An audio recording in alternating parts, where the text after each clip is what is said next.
Our body has these fail-safes in it to give you feedback. If you're paying attention, that something isn't going right. Usually,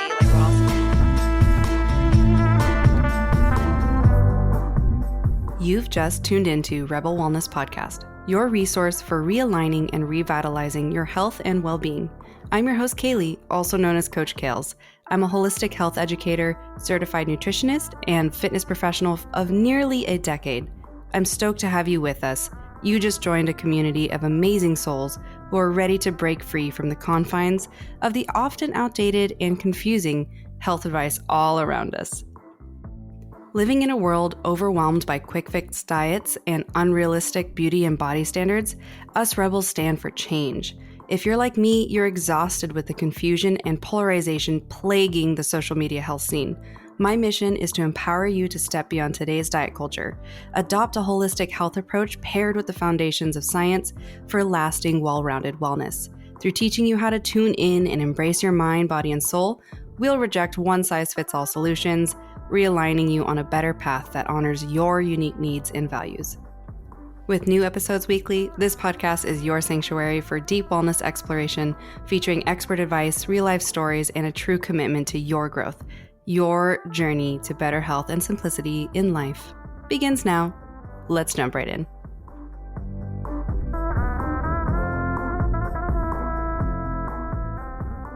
What's up, Rebels? Welcome back to another episode on the Rebel Wellness Podcast. I am really excited about today's conversation because it's one that I actually unexpectedly had a lot of questions about when it came to it being like the fad on, TikTok, health talk, whatever you want to call it.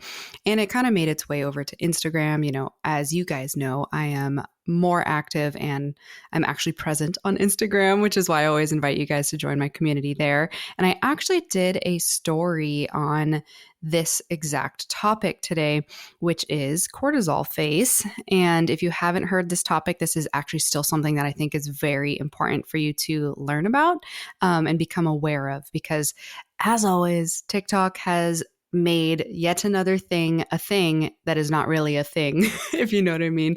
And so unfortunately, a lot of people are kind of like misdiagnosing situations or blowing it out of proportion or completely missing the mark on what they should be focusing on when it comes to things like a puffy, red, rounder looking face that they are attributing to cortisol, which it can play a role, but I'm going to kind of dive into it a little bit with you guys today so you better understand a little bit of the science, alternative diagnoses that could be a situation, how to go get a proper diagnosis when it comes to like figuring out if you are somebody who has an actual disease causing what's actually clinically considered moon face, or if you are somebody who just actually needs to observe their lifestyle and make the changes that are necessary from that. So let's dive into today's topic here in a moment, but I want to invite you come join us, like I was saying, on our community at Kaylee Loren or at Rebel Wellness Podcast, or both. I'd love to see you there.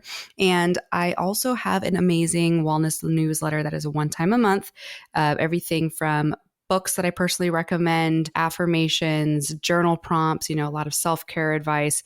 And I've also been putting together more articles for you in these kind of topics for those of you who like to read more than listen, or, just want to have a little bit more of a Kales approved, curated health perspective, we'll say. You can join that on coachkales.com. And I am going to be kind of doing some new things to the website here soon. So stay tuned, get in there early, because as I start to launch a lot more things that are available for you, my listeners who are not in Monterey, who can't work with me individually, I'm going to be making a lot more resources for you out there so that you can get a little bit of my coaching or access to what I'd like to help you guys with overseas, across the US, whatever it is. So CoachKales.com is the best place for you to do that. And there's a lot of great free downloadables also at the link on my Stan store. So stan.store/Kales. You can get all of these links in the show notes. So make sure you check those out. All right. So let's dive into cortisol face. All right, so I think it's really important that we initially discuss what exactly is cortisol. A lot of us think of it as just specifically the stress hormone, and it is something that is specifically produced by the adrenal glands, which are little glands that sit on the top of your kidneys, that they produce that in a stress response. Absolutely. That's why it's gotten so much attention, especially in modern culture where we kind of chronically live a really stressed life, right? However, it has a lot of other roles in the body, including regulating your metabolism, reducing your inflammation, controlling your blood sugar levels, a whole lot of stuff like that. So it can go awry for a whole variety of reasons, all right? I am somebody specifically who has issues with their adrenal glands because of a lifetime of chronic stress and such, owning my own business since I was 21, hustling, doing too much, the jazz. You guys have heard the story. If you haven't yet, I'm sure when you look back at some of my other episodes, you'll hear a little bit of it. But when your body goes through a natural cycle, let's say throughout the day, you wake up in the morning, you should be seeing your cortisol peak in the morning time. It's what helps you wake up. And then it should taper off kind of gradually throughout the day and be on the lower end in the evening, because that's what is ideal for you to fall asleep and go into rest and digest and have good quality deep sleep, all that jazz. And if you are somebody who has either, maybe you're a shift worker, you might have an opposite pattern. You might be waking up with it really low and then it spikes towards the evening. We alter our circadian rhythm, which alters these hormones that control a lot of functions in our body, including how well we can fall asleep and, our manage with our sugar metabolism, like I was saying. And we can alter them through whatever work schedule or lifestyle we are partaking in. So, I've had friends, and my husband is a shift worker. So when you frequently have to wake up at night, it disrupts that sleep schedule, and it doesn't artificially, it actually really makes your cortisol spike at night because you need energy. Cortisol helps mobilize energy for your body. So people who, let's say, do aerobic fitness, running is going to use cortisol because cortisol helps create the energy that you need, breaks down the glucose, all of that, to get you moving, to help you continue moving, especially if you are running, because you are probably going for longer than just 10 minutes and you're going for longer distance and all that jazz. So you are most likely accessing excess cortisol if you live a stressful life, and then you also are a runner for your fitness. So that's why typically for a lot of my females, I do not recommend running or aerobic fitness like spin classes if you live a more stressful lifestyle with your occupation, with your children, whatever it is, because then you're just staying in this elevated cortisol state for too long. Okay. So we can kind of dive into all of that a whole nother time. But the main thing that I want you to understand about cortisol is that it is a necessary hormone. It's a steroid hormone that our body actually needs. And it can get the cycle that it should be spiking in the morning and tapering off into the day can get disrupted by factors like stress, poor sleep, unhealthy lifestyle habits, a variety of those things typically influence your cortisol levels and how well you process and bring them back down. So that's really important to know because it can really impact, everything from your immune system to, your appearance, where you're holding body fat. Like for me, when I started having excess cortisol, when I first graduated college and jumped full time into being an entrepreneur, realizing that everything with my livelihood relied on me, I definitely started to get this little stubborn layer of belly fat. And that is 100% correlated to excess elevated or chronically elevated cortisol in your system.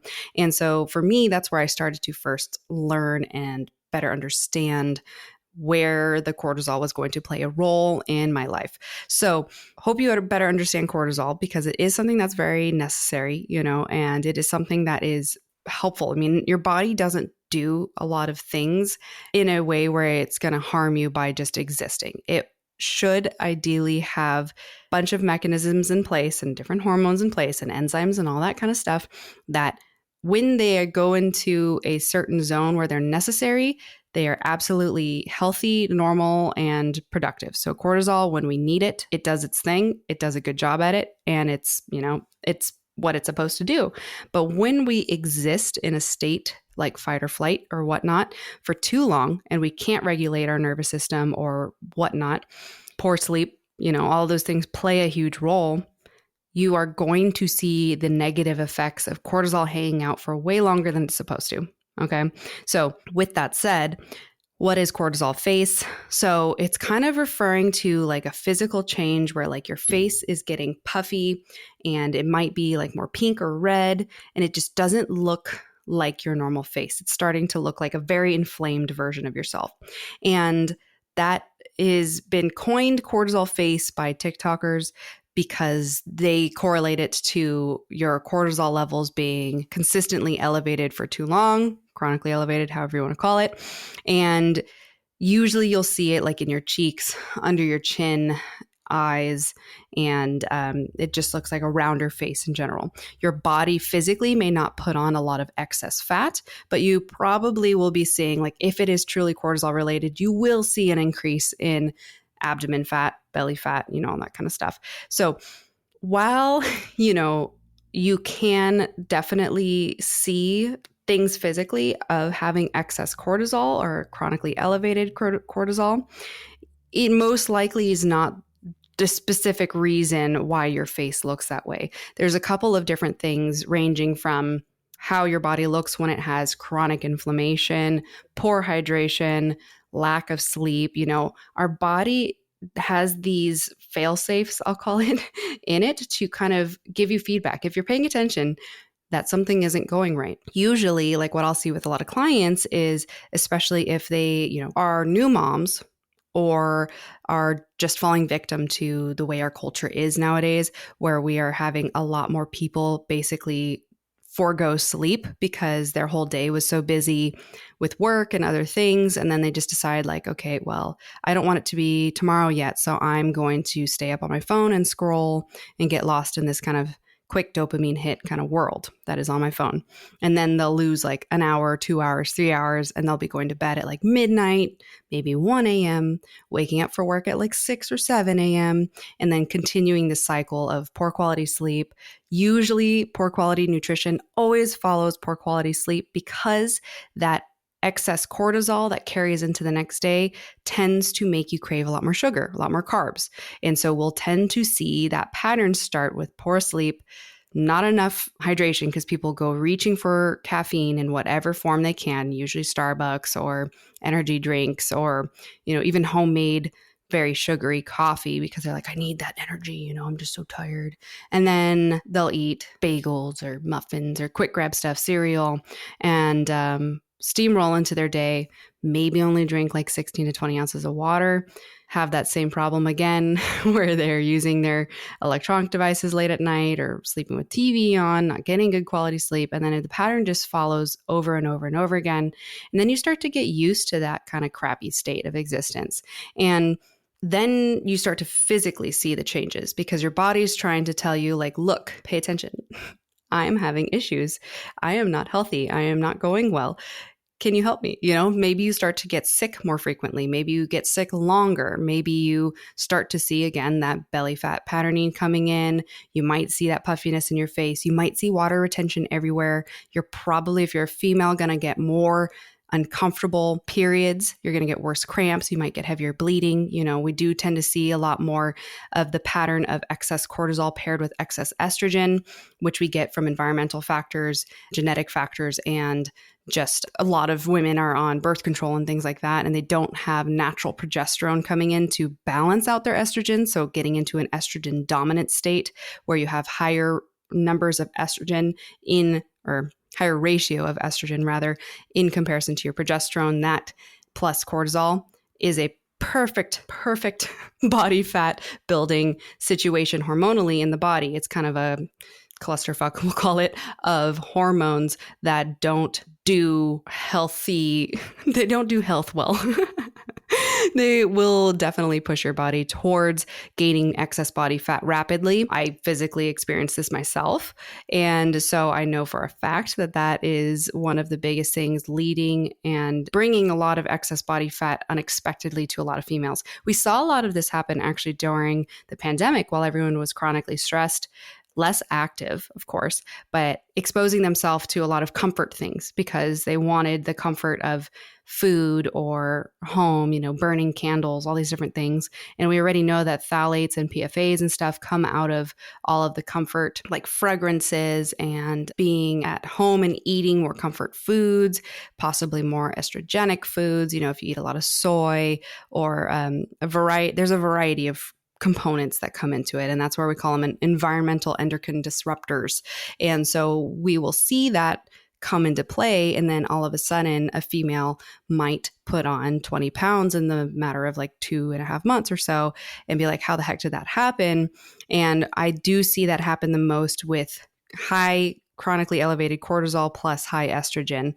And so, and obviously low activity and all of that. So lifestyle plays a huge part in this entire equation. So when people are talking about cortisol face, you can directly impact the inflammation showing up on your face through your lifestyle, movement, how you eat, hydration, hydration. Everybody's so annoying about hydration, including myself as a coach, but it's so important that you get minimum 75 ounces of water a day. Most of us, if we actually try to do that, we might struggle and be like, oh my God, I'm peeing all day long, blah, blah, blah. Well, that's a really good sign that you need to do that more consistently, because as your kidneys get used to an ample amount of water, they're no longer chronically dehydrated. You don't pee as frequently anymore because their whole job is to maintain the water balance in your body. And if you are not drinking enough water, they have to get really efficient with the low amount of water you're giving it. And then oftentimes when we eat like high sodium foods, high carb foods, like foods that basically hold on to water just molecularly, we will see that show up on our body. It's not that we're gaining fat or any of that kind of stuff. It's just that our body is trying to maintain this balance of water, and you're giving it not enough water and too much of the sodium and carbohydrates that will bond to water molecules that are given by whatever you drink in the day. So we will see that happen, but you can very quickly, like I tell my clients constantly, like they'll come out of a weekend of fun times or whatever, usually dehydrated, and they're like, oh my God, I'm 3 pounds up. I gained so much fat this weekend, la, la, la. And I'll be like, can you just drink at least 75 to 90 ounces of water for the rest of this week and increase your fiber, focus back on your protein, 30 grams every meal, and let's see if you actually keep that weight on. Always they drop that excess weight. So a lot of water weight is correlated to that, including your face. So a lot of times, I don't know if you've ever observed when you go out drinking with your girlfriends or whatever, and you had brunch or something, and you wake up the next morning and you're like, I do not look like I got any beauty rest. I got like butt face rest. I don't know what I would call it, but you look like you wake up and you're like, I look so not sexy right now.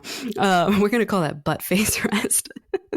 It's the opposite of beauty rest. And it's not cute. It's not a good look. But if you pay attention, if you hydrate throughout the day and all that kind of stuff, by the end of the night, you look significantly different.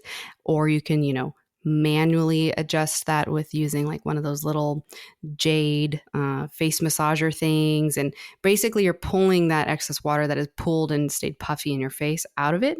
So if you think that you're getting cortisol face, observe that first. Try that first. So that would be my first tip, is that you may just be chronically dehydrated and in an inflamed state. So the kind of rule of thumb is 75 to 90 ounces of water every day. Make sure you're walking at least 30 minutes each of those days, rather. You can split that up into 2 15-minute walks, whatever works. You need to get your blood flowing. You need to move, okay? If you can go in and do an actual fitness class or something like that, or strength train or whatnot, do an activity, ride a bike, whatever, that'd be even better. But at the bare minimum, if you can walk at least 30 minutes each of those days, perfect.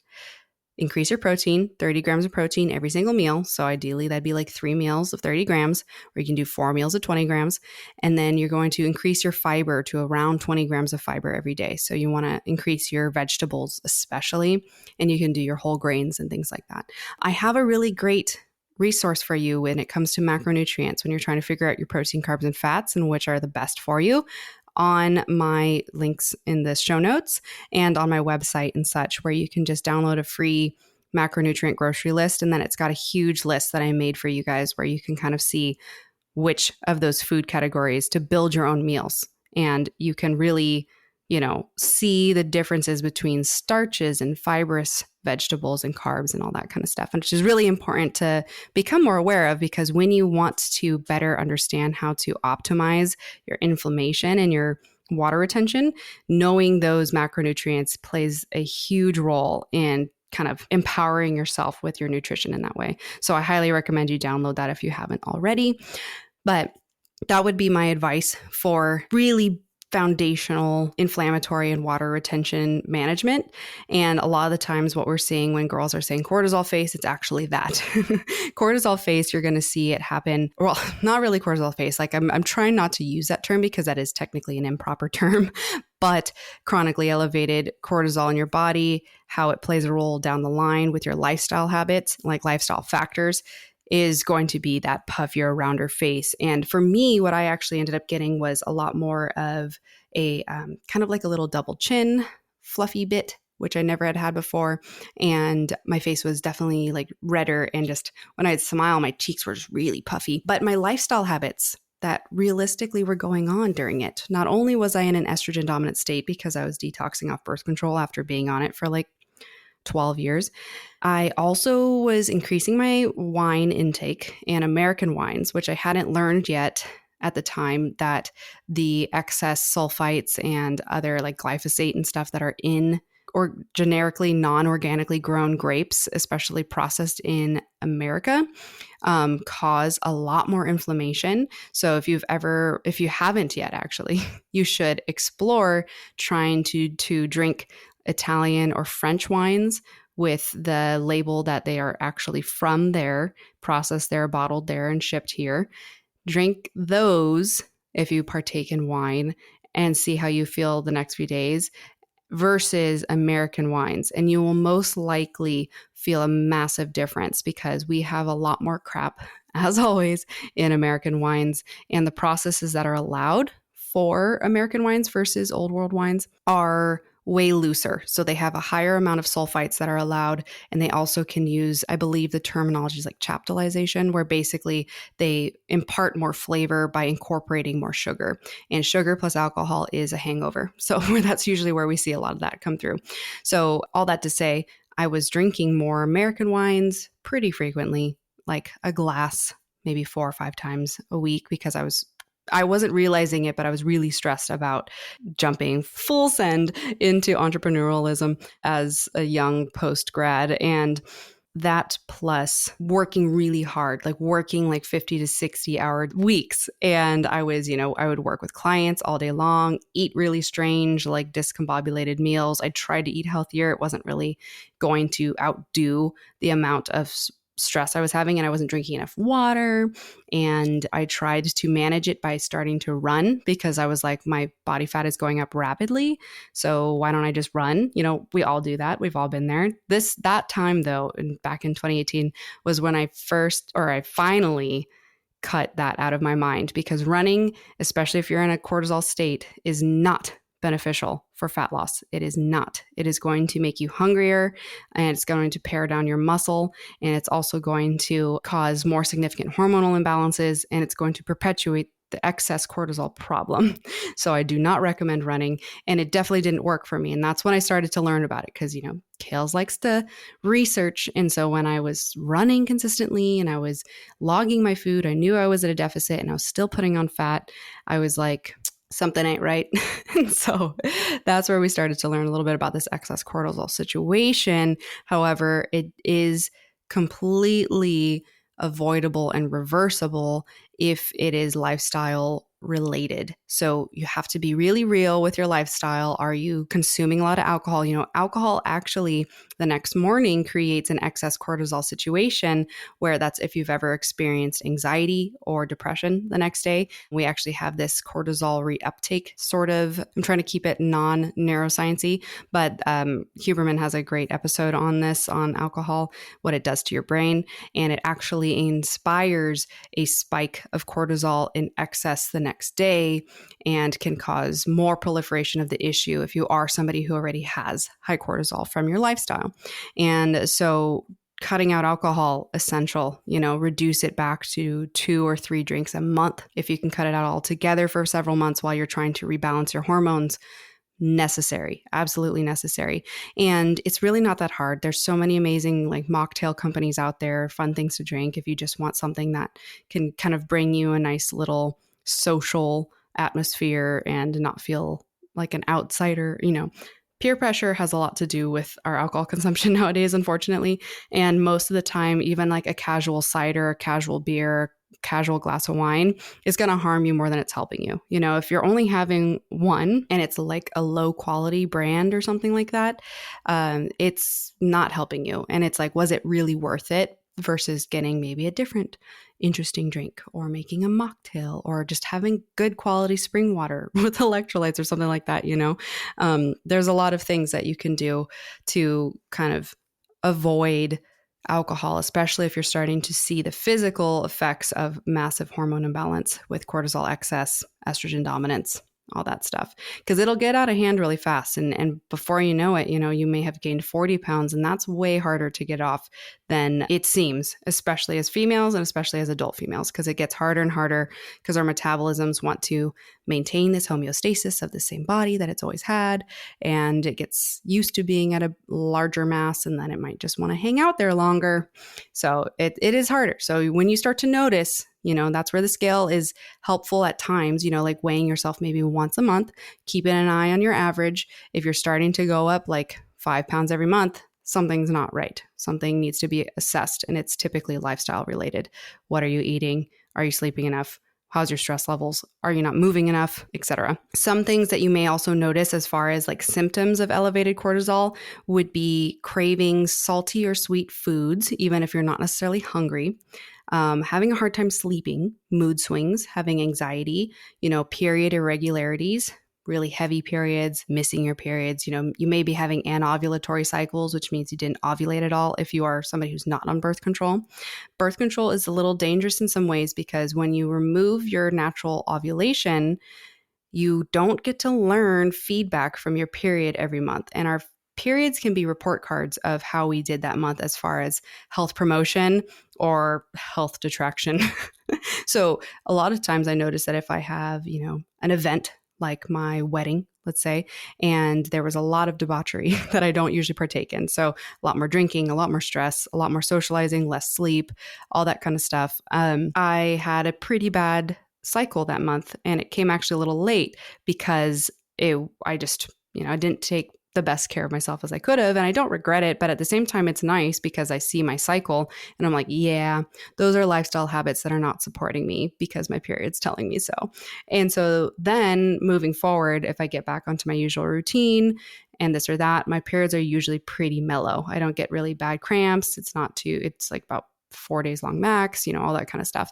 And that for me is a normal, healthy period. So I am happy with how I did that month as far as my health promotion habits so that I can learn that. But if you're somebody who's on birth control and you never get that feedback, like your physical attributes is going to be one of those main things, brain fog, anxiety, emotional things. A lot of people don't correlate their lifestyle habits to their mental health. And that's the hugest mistake you can ever make. You have to understand that your body is always communicating to your brain, and it's going to come out in dysregulated behaviors and emotions like anxiety, depression, mood swings. All those different things are direct symptoms of an imbalance or of some issue that is going on. And it could be acute, like you had 3 days of a binging drinking weekend because of a bachelorette or something, or it could be chronic, like you're starting to have less good memory function, you don't sleep very well, you're having chronic anxiety, things are getting worse, this or that, and you might go reaching for your doctor to go on antidepressants or something like that.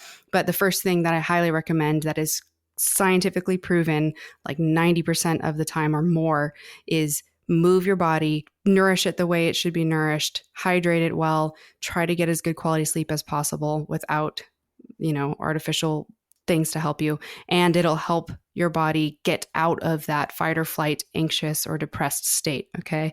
Your body wants to communicate with you in so many ways. And that's the biggest takeaway from today's conversation is that if you're getting quote unquote cortisol face, you have to reassess your lifestyle. You have to see what other areas are not in an optimal position for your best health. And so usually we'll see that a lot in the face because the face communicates a lot. You can tell a lot of people's well-being through their eyes. You can see like through the colors and the shape and the puffiness, the dark circles underneath. We learn a lot, especially about your adrenal health through your eyes. It's a lot of ancient Chinese medicine and all that kind of stuff has been doing it for centuries. But if you come back to basics and you understand that your body's telling you something, listen to the whispers before they become screams, okay? Learn from me, learn from my mistakes. But the other thing, though, that I want to make sure you know is if you are doing all of those things, you're like, Kales, yeah, I do all those things and I still have this really puffy, round face. You may want to go get your thyroid checked. There is something called Cushing syndrome, which typically comes from an underactive thyroid. It could be a variety of imbalances going on with your thyroid hormone. So you would want to get that professionally looked at. And sometimes people who are on anti-rejection meds, if they've gotten organ transplants or organs removed, they might by default have more of a moon face because your thyroid is altered with the meds that you're taking. So that is something that is kind of probably going to be there for life if you're somebody in that category. It's not going to be cortisol face. It's most likely a moon face related to your thyroid hormones and other systems in your body that are a little bit altered artificially so that you don't, die based on if you do have somebody else's organs in your body or whatnot. But it is really important to understand that a lot of the times, most of what is considered the cortisol face is not the same as corticosteroid face, which would be moon face. Again, with Cushing syndrome, you usually will get that from tumors and the steroids that you have to take with that and or your thyroid issues. And so there's a lot of different situations that can come that are more disease, more of a syndrome versus just acute going through a big hormone imbalance and your face is starting to look kind of a certain way, which is what I went through. And I would say if you want a little bit of a timeline, when I first started to realize it and cut out alcohol and kind of went back to basics with things, I wouldn't say that I managed my stress much better, but cutting out a lot of those lifestyle factors played a huge role for me.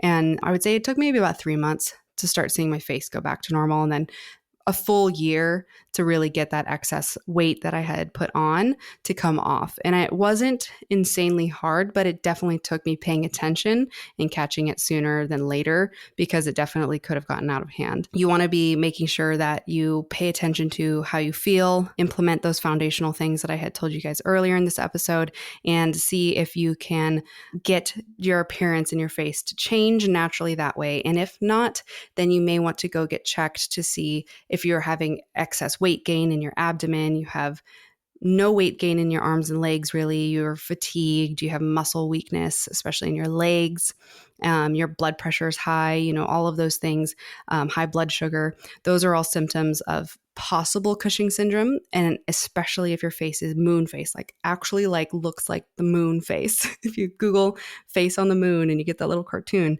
your face will literally look very similar to that. If you look like that, you should get checked by your practitioner and make sure that you can rule out Cushing syndrome or any of that. Okay. So I hope that today's episode was helpful for you guys. There is definitely a lot you can do to avoid that excess cortisol face look. And it is not just from excess cortisol. That is definitely a little bit misleading, but I totally get why people call it that. And TikTok always does that. They just try to find the quickest line from A to B when it comes to describing things to people. But there's also a lot of armchair experts on TikTok and Health Talk, yada, yada, even on Instagram, who really don't know what they're talking about. So I'm so glad that you're here learning from somebody who has taken the time to make sure to explain the science behind it. And hopefully you better understand all the things, because that is the goal of Rebel Wellness, trying to make all this stuff digestible for you so that you can avoid confusion and misdiagnosis. All right, that's it for today's episode.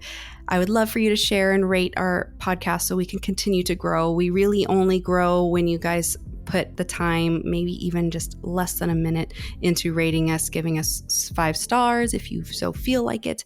But even better would be rating us and writing a quick review on Apple Podcasts or anywhere you listen to your podcast. That would be amazing. We would love it so much. But celebrate your strength and nourishment. Walk with confidence. I'll catch you next week on another episode of Rebel Wellness.